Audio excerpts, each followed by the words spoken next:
In common parlance, the mysterious and seemingly arbitrary shot selection of the Soviet montage genre are questioned by directors and critics alike. Within the modern world, filmmakers are consistently challenging the boundaries of contemporary cinematography, and in the 1920s, a similar movement took the Soviet world by storm. It is an approach which is heavily reliant upon the editing process to create rhythm, pacing, and even meaning to a production. And during the 1920s, a man named Sergei Eisenstein engineered these montage techniques, known as intellectual montage, now seen famously throughout contemporary mediums.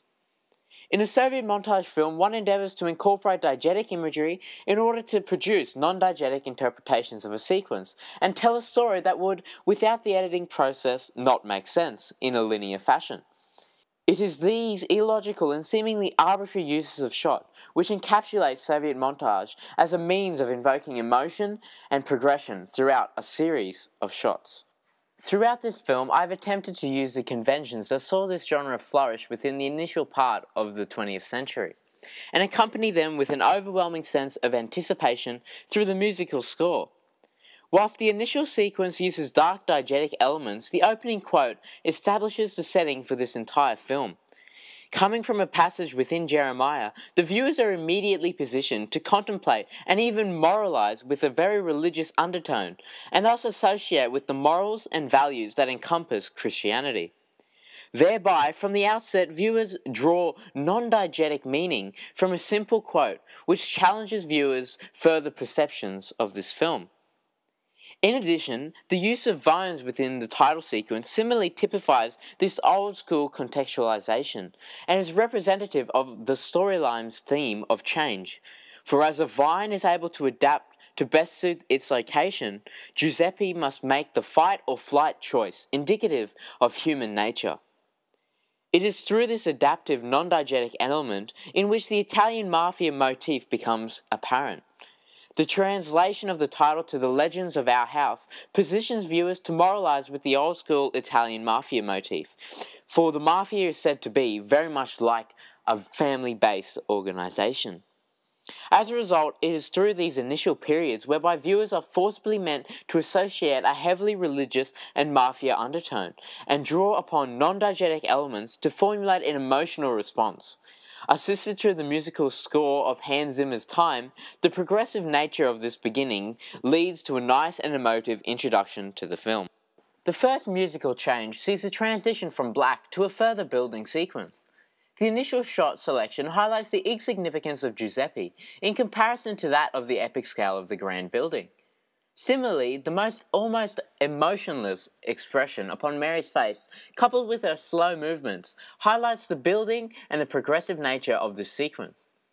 It is through only editing that viewers are forced to associate these two characters, and through Mary's expressions and Giuseppe's motionless pose and the ambitious look upon his face, viewers are meant to infer that these characters are interrelated.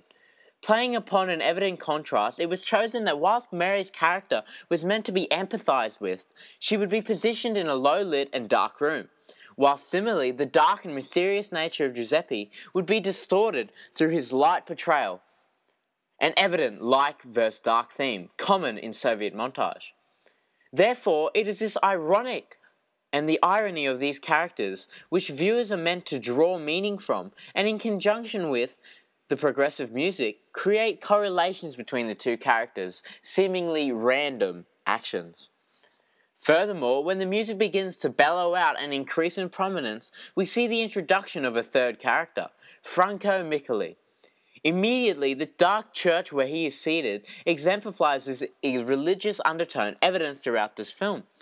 The aesthetically deceitful nature of the high chair and the hidden facial expression of Franco as he progressively looks down and smells the rose is suggestive of another ironic element.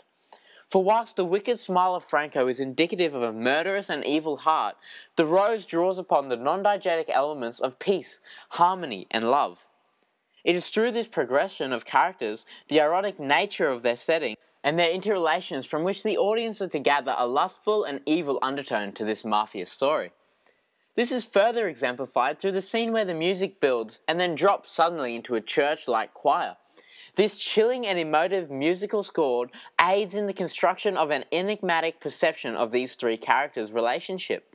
Through even the initial blur of Giuseppe as he reaches the phone booth, to the cold close-up of Mary's face, through to the chilling smile of Franco, the audience is made to engulf in the seemingly linear storyline and action sequence of this film, thereby leading to a chilling build to the climax through further non-diegetic elements.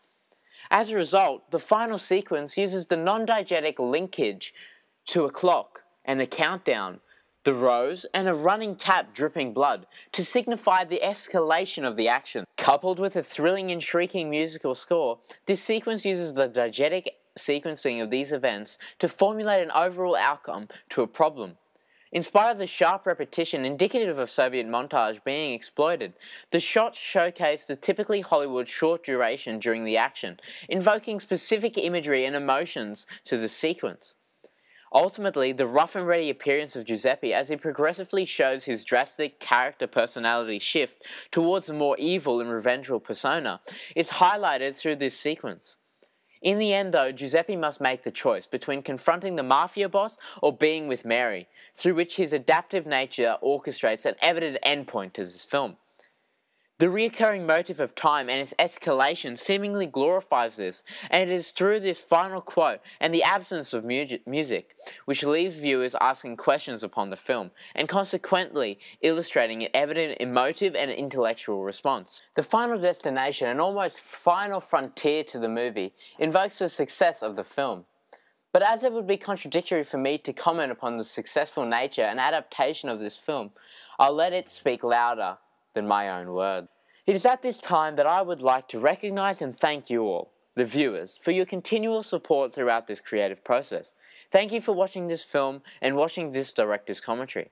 I hope you enjoyed it and were captivated by its storyline and witnessed firsthand why this experimental film genre was so successful.